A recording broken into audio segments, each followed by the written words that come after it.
ಎದ್ದಿದ್ದೀರೋ ಮಲಗಿರೋ ಅಂತ ನೋಡ್ತಾರೆ. ಒಂದು ವೇಳೆ ವೇದಿಕೆಯಲ್ಲಿ ರಾಜ್ಯದ ಗೌರವಾನ್ವಿತ ಮುಖ್ಯಮಂತ್ರಿಗಳಂತ ಸಿದ್ದರಾಮಯ್ಯ ಸಾಹೇಬ್ರೆ, ಜಿಲ್ಲಾ ಮಂತ್ರಿಗಳಂತ ಮಾದೇವಪ್ಪನವರೇ, ನಿಮ್ಮೆಲ್ಲರ ಜನಪ್ರಿಯ ಶಾಸಕರಂತ ವೆಂಕಟೇಶ್ ಅವರೇ, ನನ್ನ ಸಹೋದ್ಯೋಗಿಗಳಂತ ಬೈತಿ ಸುರೇಶ್ ಅವರೇ, ನಮ್ಮ ಸುಧಾಕರ್ ಅವರೇ, ಚಿಂತಾಮಣಿ ಅವರು ಮಂತ್ರಿಗಳಿದ್ದಾರೆ, ವಿಧಾನ ಪರಿಷತ್ತಿನ ಸದಸ್ಯರಾದ ಯತೀಂದ್ರರಾವಿದ್ದಾರೆ, ತಿಮ್ಮಯ್ಯನವರಿದ್ದಾರೆ, ಜಿಲ್ಲಾ ಕಾಂಗ್ರೆಸ್ನ ಅಧ್ಯಕ್ಷರಾದಂತಹ ವಿಜಯಕುಮಾರ್ ಇದ್ದಾರೆ, ನಿತಿನ್ ವೆಂಕಟೇಶ್ ಅವರು, ಗಣೇಶ್ ಅವರು, ನಮ್ಮ ಲಕ್ಷ್ಮಣ್ ಅವರು, ನಮ್ಮ ಜಿಲ್ಲಾಧಿಕಾರಿಗಳು ರೆಡ್ಡಿ ಅವರು, ಸಿಇಒ ಅವರು, ಎಲ್ಲ ಅಧಿಕಾರಿಗಳು ಕೂಡ ಎಲ್ಲ ಇದ್ದಾರೆ. ಬಹಳ ಹೊತ್ತಿಂದ ತಾವೆಲ್ಲ ಕಾಯ್ಕೊಂಡಿದ್ದೀರಿ. ತಮ್ಮ ತಾಳ್ಮೆಯನ್ನು ನಾನು ಪರೀಕ್ಷೆ ಮಾಡಕ್ಕೆ ಹೋಗುವುದಿಲ್ಲ. ಬೆಳಗ್ಗೆನೆ ಬಂದಿದ್ದೀರಿ ಅಂತೇಳಿ ತಿಳಿದು ಇವತ್ತು ಪ್ರಿಯಾಪಟ್ಟಣದಲ್ಲಿ ಅಭಿವೃದ್ಧಿಯ ಜಾತ್ರೆ ನಡೀತಾ ಇದೆ. ಅಭಿವೃದ್ಧಿಯ ಜಾತ್ರೆ. ವೆಂಕಟೇಶ್ ಅವರು ಪ್ರಾಸ್ತಾವಿಕವಾಗಿ ಭಾಷಣ ಮಾಡುವಂತ ಸಂದರ್ಭದಲ್ಲಿ ನಾನು ಅನೇಕ ಸಂದರ್ಭದಲ್ಲಿ ಸಾಕ್ಷಿ ಗುಡ್ಡೆಗಳ ಬಗ್ಗೆ ಚರ್ಚೆ ಮಾಡ್ತೇನೆ. ಏಕೆಂದ್ರೆ ಮನುಷ್ಯನ ಹುಟ್ಟು ಆಕಸ್ಮಿಕವಾಗ್ತದೆ, ಸಾವು ಅನಿವಾರ್ಯ, ಜನನ ಉಚಿತ, ಮರಣ ಖಚಿತ. ಈ ಹುಟ್ಟು ಸಾವಿನ ಮಧ್ಯದಲ್ಲಿ ನಾವು ಏನ್ ಮಾಡ್ತೀವಿ ಅಂತ ಬಹಳ ಮುಖ್ಯ. ವೆಂಕಟೇಶ್ ಅವರ 6 ವರ್ಷದ 6 ಟರ್ಮ್ನ ಅಧಿಕಾರದಲ್ಲಿ ಈ ಕ್ಷೇತ್ರದ ಮಹಾಜನತೆಗೆ ಏನು ಬಿಟ್ಟು ಹೋಗಿದ್ದಾರೆ ಅನ್ನೋದು ಬಹಳ ಮುಖ್ಯ. ಅದನ್ನು ನೀವೆಲ್ಲರೂ ಕೂಡ ನೆನಪು ಮಾಡಲಿಕ್ಕೆ ಪ್ರಯತ್ನವನ್ನು ಮಾಡಬೇಕು. ನಾನು ನೋಡೋದಾದರೆ ಅವರ ಆಚಾರ ವಿಚಾರವನ್ನ ಅವಲೋಕಿಸಿ ನೋಡಿದ್ರೆ ಅವರ ಮನಸ್ಸಲ್ಲಿ ಬಂದಿದ್ದು ಅಧಿಕಾರ, ನಶ್ವರ, ಮಾಡಿದಂತಹ ಸಾಧನೆಗಳು ಅಜಾಮರ, ಕೊನೆಗೆ ಮತದಾರರೇ ಈಶ್ವರ ಅಂತೇಳಿ ಇವತ್ತು ಎಲ್ಲ ಮತದಾರರಿಗೆ ಋಣ ತೀರಿಸುವಂತ ಕೆಲಸವನ್ನು ಮಾಡಿ ಇವತ್ತು ನಮ್ಮನ್ನ ಕರೆಸಿ ಉದ್ಘಾಟನೆ, ಶಂಕುಸ್ಥಾಪನೆ ಮಾಡಿ ಸಾವಿರಾರು ಜನ ರೈತರಿಗೆ, ಈ ರೈತರಿಗೆ ಸಂಬಳ ಇಲ್ಲ, ರೈತರಿಗೆ ಪ್ರಮೋಷನ್ ಇಲ್ಲ, ರೈತರಿಗೆ ಪೆನ್ಷನ್ ಇಲ್ಲ, ರೈತರಿಗೆ ಲಂಚನೂ ಇಲ್ಲ, ರೈತರಿಗೆ ರಿಟೈರ್ಮೆಂಟ್ ಇಲ್ಲ. ಅವ್ರು ಏನಾದ್ರು ಯಾವ್ದಾದ್ರು ರೀತಿಯಲ್ಲಿ ನಾನು ಸಹಾಯ ಮಾಡಬೇಕು ಅಂತ ಹೇಳಿ ನಮ್ಮ ಮೇಲೆಲ್ಲ ಪ್ರಭಾವ ಬೀರಿ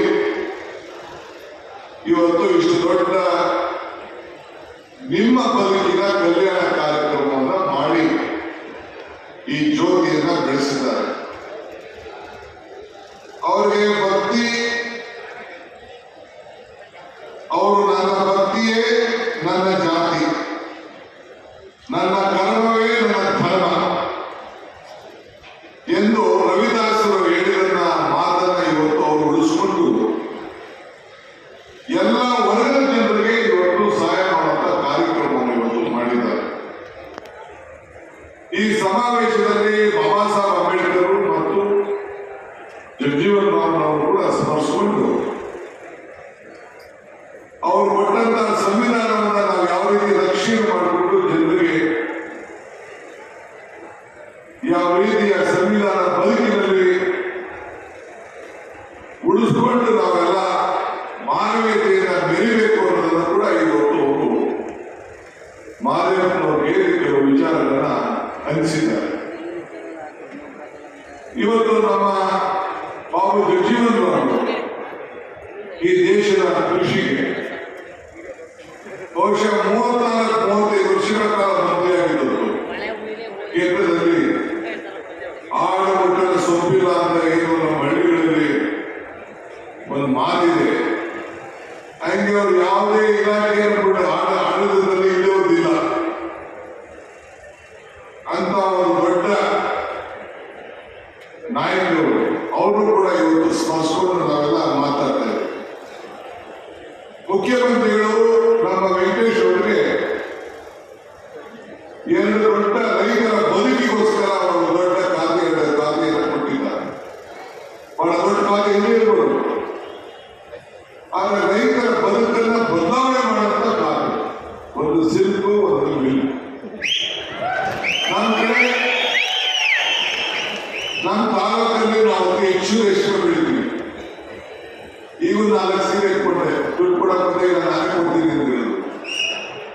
ಅಲ್ಲಿ KCC ಸಿಲ್ಕು ವ್ಯಾಪಾರ ಒಳಗೆ ಇದೆ. ಸೊ ಸಿಲ್ಕು ಮಿಲ್ಕು ನಮ್ಮ ಕಡೆ ಈ ಹಸುಗಳು, ಈ ಪಶುಸಂಗೋಪನಾ ಇಲಾಖೆ, ಈ ಹಾಲಿಗೋಸ್ಕರ ರೈತರು ಒಳ್ಳೆ ರೇಟ್ ಬಂದಿದೆ. ಮೊನ್ನೆ ತಾನೇ ಇನ್ನು ಹೆಂಗೆ ಈ ತಾಲೂಕಲ್ಲಿ ಹೆಚ್ಚಿಗೆ ರೇಷ್ಮೆ ಮಾಡಬೇಕು ಅನ್ನೋ ದೃಷ್ಟಿಯಿಂದ ಎಂದು ನೋಡಿದ್ರೆ ಭೂಮಿಯಲ್ಲಿ ನೋಡಿದ್ರೆ ನಿಮ್ಮದು ಕೆಂಪು ಭೂಮಿ ಇದೆ, ಒಳ್ಳೆ ರೇಷ್ಮೆ ಚೆನ್ನಾಗಿ ನೀವು ಬೆಳಿಬೋದು. ಈಗೆಲ್ಲ ಉತ್ತರ ಕರ್ನಾಟಕದಲ್ಲಿ ಬೆಳೆಸಬೇಕು ಅಂತ 600 ರಿಂದ 900 ರೂಪಾಯಿ ಕೊಡ್ಬೇಕು. ನೀವು ಕೂಡ ಈ ರೇಷ್ಮೆ ಬಗ್ಗೆ ಆಲೋಚನೆ ಮಾಡಿ. ನಿಮಗೂ ಕೂಡ ವರ್ಷಕ್ಕೆ 7-8 ಬೆಳೆ ಬೆಳಿಬೋದು. ಬಹಳ ನಾನು 25 ಎಕರೆ ರೇಷ್ಮೆ ಹಾಕಿದ್ದೀನಿ. ನಿಮಗೂ ಕೂಡ ಒಂದು ದೊಡ್ಡ ಬದುಕಿಗೆ ಅಷ್ಟು ದೊಡ್ಡ ಕಷ್ಟವಾದ ಕೆಲಸ ಇಲ್ಲ. ನೀವು ಹೊಸದಾಗಿ ರೂಢಿ ಆಗಿಲ್ಲ ಅಂತಂದ್ರೆ ಬರೀ ಸೊಪ್ಪು ಸಾಕು. ನಮ್ಮ ಕಡೆ ಒಂದು ಸೊಪ್ಪು ಕೊಡ್ತಾರೆ, ದುಡ್ಡು ಕೊಟ್ಟು. ಸೊ ಅಂತ ಒಂದು ವ್ಯವಸಾಯಕ್ಕೆ ನೀವು ಕೂಡ ಆಲೋಚನೆ ಮಾಡಬೇಕು. ಅದಕ್ಕೆ ಮಂತ್ರಿ ಮನೆ ಜಪಾನ್ ಹೋಗಿ ನೋಡ್ಕೊಂಡು ಬಂದಿದ್ದಾರೆ. ಈ ಚೈನಾ ನಮಗೂ ಅವರು ಸ್ವಲ್ಪ ತಿಕ್ಕಾಟ ಆದ್ಮೇಲೆ ಅಲ್ಲಿಂದ ಇಂಪೋರ್ಟ್ ಕಡಿಮೆ ಆಗಬೇಕು. ನಮ್ಮ ರೇಷ್ಮೆ ರೈತರಿಗೆಲ್ಲ ಅನುಕೂಲ ಹಾಕೊಂಡು ಬಂದಿದೆ. ಸೊ ಇದ್ರ ಬಗ್ಗೆ ಕೂಡ ನಾವು ಆಲೋಚನೆ ನಾವು ಮಾಡಬೇಕು. ಇವತ್ತು ಮಹಾತ್ಮ ಗಾಂಧೀಜಿಯವರು ಒಂದು ಕಡೆ ಒಂದು ಮಾತು ಹೇಳ್ತಾರೆ, ಪ್ರಜೆಗಳನ್ನ ಕಡೆಗಣಿಸಿ ಯಾವ ಕೆಲಸವನ್ನು ಕೂಡ ಮಾಡೋದು ಉಪಯೋಗ ಇಲ್ಲ ಅಂತ ಹೇಳಿ. ಹಂಗೆ ಪ್ರತಿಯೊಂದು ಕಾರ್ಯಕ್ರಮವನ್ನು ಕೂಡ ಮಾಡಬೇಕಾದ್ರೆ ಪ್ರಜೆಗಳಿಗೆ ಅಂದ್ರೆ ಮತದಾರರಿಗೆ ನಿಮಗೆ ಗಮನದಲ್ಲಿ ಇಟ್ಕೊಂಡು ಇವತ್ತು ಕೆಲಸವನ್ನು ಮಾಡಬೇಕು. ಅದಕ್ಕೆ ಇವತ್ತು ವೆಂಕಟೇಶ್ ಅವರು ಅವರಿಗೆ ಸಿಕ್ಕಂತ ಪ್ರತಿಯೊಂದು ಕಾಲದಲ್ಲೂ ಕೂಡ ನಿಮ್ಮ ಬದುಕಿನ ಬಗ್ಗೆ ಆಲೋಚನೆ ಮಾಡಿ ಈ ಭಾಗದ ರೈತರಿಗೆಲ್ಲ ಅನುಕೂಲ ಆಗಬೇಕು ಅಂತೇಳಿ ಅನೇಕ ಕಾರ್ಯಕ್ರಮಗಳನ್ನು ತಂದಿದ್ದಾರೆ. ಇವತ್ತು 47 ಮೆಗಾವ್ಯಾಟ್ ಸೋಲಾರ್ ಉತ್ಪಾದನೆ ಇವತ್ತಿಗೆ ಪ್ರಾರಂಭ ಆಗ್ತಾ ಇದೆ. 147 ಕೋಟಿ ರೂಪಾಯಿ. ನಾನು ನಮ್ಮ ಕೆಂಪಿನ ಕರೆಸಿ ಮಾತಾಡ್ತೀನಿ. ನನ್ನ ಕಾಲದಲ್ಲಿ ಇದು ಪ್ರಾರಂಭ ಆಗಿದೆ. ಇದು ಏನೇನು ಅನುಕೂಲ ಅಂದ್ರೆ ಅವ್ರು ಯಾಕೆ ಇದರ ಬಗ್ಗೆ ನಿಮ್ಮ ತಾಲೂಕಿಗೆ ಇಷ್ಟು ಆಲೋಚನೆ ಮಾಡಿದ್ದಾರೆ ಅಂದ್ರೆ ನಿಮ್ಮನ್ನೆಲ್ಲ ಆನೆ ಅವಳಿ ಸುಮ್ಮನೆ ಜಾಸ್ತಿ ಎಲ್ಲ ಒಂದು ರಾತ್ರಿ ಹೊತ್ತು ಹೋಗಿ ವ್ಯವಸಾಯಕ್ಕೆ ನೀರು ಕಟ್ಟಕ್ಕೆ ಆಗುದಿಲ್ಲ. ಸೊ ಈ 147 ಕೋಟಿ ರೂಪಾಯಿ 40 ಹೆಚ್ಚು ಮೆಗಾವ್ಯಾಟ್ ಮಾಡೋದ್ರಿಂದ ನಮ್ಮ ತಾಲೂಕಲ್ಲಿ 20 ಮೆಗಾವ್ಯಾಟ್ ಇದೆ. ನಿಮ್ಮಲ್ಲಿ 47 ಮೆಗಾವ್ಯಾಟ್ ಮಾಡಿದ್ದಾರೆ. ಮಾಡೋದ್ರಿಂದ ಏನು ಅನುಕೂಲ ಆಗ್ತದೆ ಅಂದ್ರೆ ಅದರಲ್ಲೇ ನೀವು ವಿದ್ಯುತ್ ಶಕ್ತಿಯನ್ನ ನಮ್ಮ ರೈತರಿಗೆ ನಾವು 6-7 ಗಂಟೆಗಳ ಕಾಲ ಕೊಡಬೇಕು ಅಂತ ತೀರ್ಮಾನ ಮಾಡಿದ್ದೇವೆ. ಅದನ್ನ ಕೊಡ್ಲಿಕ್ಕೆ ಅನುಕೂಲ ಆಗ್ತದೆ. ಹಿಂದೆ ಕಾಂಗ್ರೆಸ್ ಸರ್ಕಾರ ಇದ್ದರೆ ಮಾತ್ರ ನಾವು ಈ ಉಚಿತವಾಗಿ ವಿದ್ಯುತ್ ಶಕ್ತಿ ಕೊಡುವಂತ ತೀರ್ಮಾನವನ್ನು ನಾವು ಮಾಡಿದ್ವಿ. ಆಮೇಲೆ ಸಿದ್ದರಾಮಯ್ಯನವರು ಮುಖ್ಯಮಂತ್ರಿ ಅಡಿಯಲ್ಲಿ ನಾನು ವಿದ್ಯುತ್ ಶಕ್ತಿ ಮಂತ್ರಿ ಆದ್ಮೇಲೆ 6 ರಿಂದ 7 ಗಂಟೆಗೆ ನಾವು ಅದನ್ನ ಏರಿಸ್ತೇವೆ. ನಾನು ತಮಗೆ ಏನು ಇವತ್ತು ನಿಮ್ಮ ಶಾಸ್ತ್ರದಲ್ಲಿ ನಾನು ಮಾಡ್ತಾ ಇದ್ದೀನಿ ಅಂದ್ರೆ ಯಾವುದೇ ಕೆಲಸ ಮಾಡಿದ್ರು ಕೂಡ ಬಹಳ ಪ್ರೀತಿಯಿಂದ ಮಮತೆಯಿಂದ ನಮ್ಮ ಬಡತನರಿಗೆ ನಮ್ಮ ರೈತರ ನನಗೆ ಓಟ್ ಕೊಟ್ಟಂತ ಜನರ ಋಣವನ್ನು ತೀರಿಸಬೇಕು ಅಂತ ಹೇಳಿ ಅವರು ಪ್ರಯತ್ನವನ್ನ ಮಾಡಿದ್ದಾರೆ. ಯಾವುದೇ ಯಶಸ್ಸು ಕೊನೆ ಆಗೋಯ್ತು ಅಂತ ನಾನು ಹೇಳುವುದಿಲ್ಲ. ಯಾವುದೇ ಸೋಲು ಕೂಡ ಕೊನೆ ಇಲ್ಲ. ಇವೆರಡನ್ನ ಸೇರಿಕೊಂಡು ಸಾಗಿಸುವಂತ ಕೆಲಸ ಧೈರ್ಯದಿಂದ ನಿಮ್ಮೆಲ್ಲರನ್ನ ಬದಲಿಸಬೇಕು ಅಂತೇಳಿ ಅವರು ಪ್ರಯತ್ನವನ್ನ ಮಾಡ್ತಾ ಇದ್ದಾರೆ. ಇವತ್ತು ನಿಮ್ಮ ಋಣ ಜವಾಬ್ದಾರಿ ಇದೆ. ಇವತ್ತು ಇನ್ನೊಬ್ಬರಿಗೆ ಅನ್ಯಾಯವಾದ ರೀತಿಯಲ್ಲಿ ಯಾರನ್ನು ಕೂಡ ಕಡೆಗಣಿಸಿದೆ. ನಾನು ಎಕ್ಸಿಬಿಷನ್ ನೋಡ್ಕೊಂಡು ಬಂದೆ. ಹೆಣ್ಮಕ್ಳು, ರೈತರು, ಕೃಷಿ, ಬೇರೆ ಹೈನುಗಾರಿಕೆ ಎಲ್ಲರೂ ಕೂಡ ಇಲ್ಲಿ ಇಲಾಖೆಯನ್ನು ಕರ್ಕೊಂಡು ಬಂದು ವಿವಿಧ ರೀತಿಯಲ್ಲಿ ಒಂದು ಕೆಲಸ ಮಾಡಿಕೊಂಡಿದ್ದಾರೆ.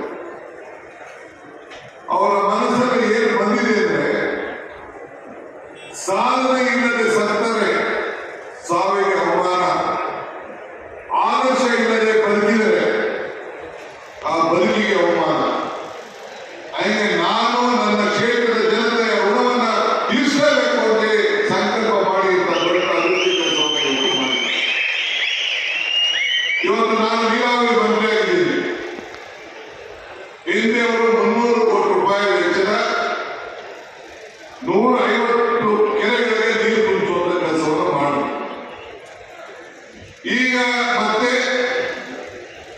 110 ಕೋಟಿ ರೂಪಾಯಿ ವೆಚ್ಚದಲ್ಲಿ 25 ಕಾಮಗಾರಿಗಳನ್ನ ಸುಮಾರು 64 ಕೋಟಿ ರೂಪಾಯಿ ಇವತ್ತು ಮತ್ತು 110 ಕೋಟಿ ರೂಪಾಯಿಗಳನ್ನ ತೆಗೆದುಕೊಂಡಿದ್ದೇವೆ. ಇದಲ್ಲದೆ ಆರನೇ ಜಲಾಶಯ ಯೋಜನೆಯಲ್ಲಿ ಬರುವಂತಹ ಪ್ರಿಯಪಟ್ಟ ಯೋಜನೆಗೆ ಸುಮಾರು 198 ಕೋಟಿ ರೂಪಾಯಿನ ನಿನ್ನೆ ತಾನೇ ನಾವು ಚಾಮರಾಜನಗರದ ಮಲೆ ಮಹದೇಶ್ವರ ಬೆಟ್ಟದಲ್ಲಿ ಅನುಮೋದನೆಯನ್ನ ಕೊಟ್ಟಿದ್ದೇವೆ. ಇದು ಯಾರಿಗೋಸ್ಕರ? ಅವ್ರಿಗೆ ಒಂದು ಕಾಲ ಈ ಭಾಗದ ಜನರಿಗೆ ರೈತವನ್ನ ಅನುಕೂಲ ಮಾಡಬೇಕು ಅನ್ನೋ ದೃಷ್ಟಿಯಿಂದ ಅವ್ರು ಮಾತಾಡ್ತಾರೆ. ಅನೇಕರು ಟೀಕೆ ಮಾಡ್ತಾರೆ ಅಂತ ಹೇಳಿದ್ರು.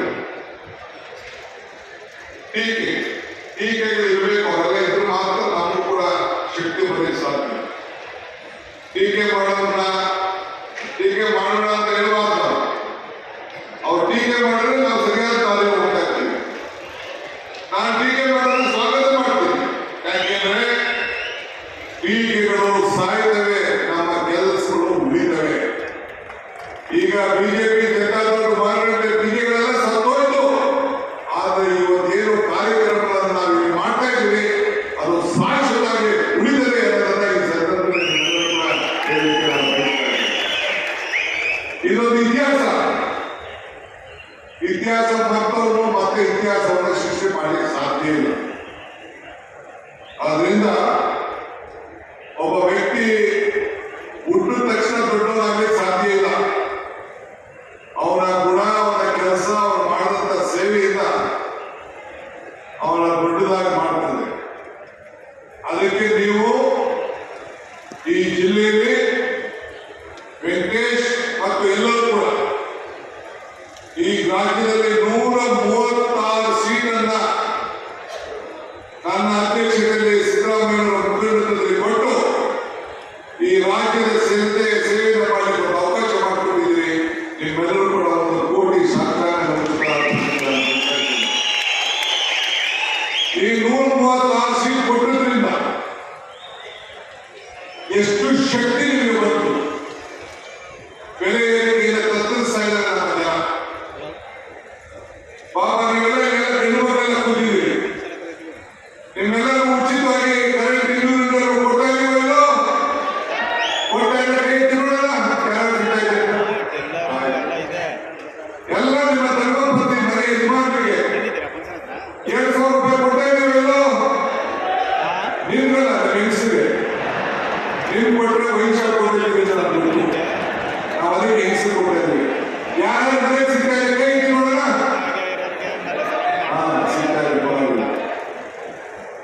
ಹಂಗೆ ಹೆಣ್ಮಕ್ಳಿಗೆ ಬಸ್ಸಲ್ಲಿ ಎಲ್ಲ ಫ್ರೀ ಓಡ್ತಾ ಇದ್ದಾರೆ. ಚಾಮುಂಡಿ ಬೆಟ್ಟಕ್ಕೆ ಹೋಗು, ಬೆಂಗಳೂರು ಹೋಗು, ಧರ್ಮಸ್ಥಳಕ್ಕೆ ಹೋಗು, ಕೊಲ್ಲೂರು ಹೋಗು, ಯಾವುದೇ ಊರು ಹೋಗ್ಬೇಕು, ಎಲ್ಲಿಂದ ಹೋಗು, ಎಲ್ಲ ತಾಯಂದಿರು ಹೋಗ್ತಾ ಇದ್ದಾರೆ. ನಿಮ್ ಮಾತ್ರ ಕಟ್ಟಲೇಬೇಕು, ಏನ್ ಮಾಡ್ಬೋದು.